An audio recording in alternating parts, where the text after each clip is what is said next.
जय हिंद दोस्तों। इतिहास में आज हम सुना रहे हैं लॉर्ड कैनिंग की कहानी जीके स्टाइल में। दोस्तों, लॉर्ड कैनिंग भारत का अंतिम गवर्नर जनरल और भारत का प्रथम वायसराय था।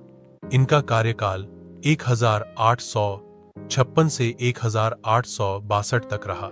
यह वह समय था जब भारत ने 1857 का प्रथम स्वतंत्रता संग्राम देखा। लॉर्ड कैनिंग के समय ही 1857 का महान विद्रोह हुआ। यह विद्रोह मेरठ से शुरू होकर पूरे उत्तर भारत में फैल गया।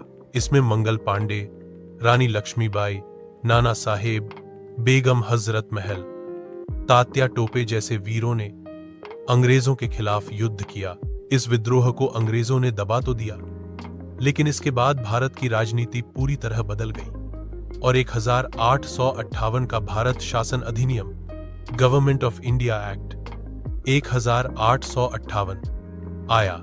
इस अधिनियम के तहत ईस्ट इंडिया कंपनी का शासन समाप्त कर दिया गया और भारत अब सीधे ब्रिटिश क्राउन ब्रिटेन की महारानी विक्टोरिया के अधीन आ गया तथा गवर्नर जनरल को ही अब वायसराय कहा जाने लगा।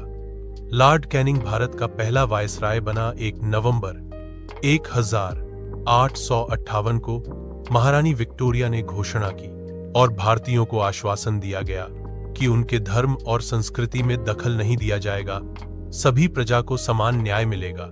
इसी कारण लॉर्ड कैनिंग को क्षमा करने वाला कैनिंग कहा गया, क्योंकि उसने विद्रोहियों को माफ करने की नीति अपनाई।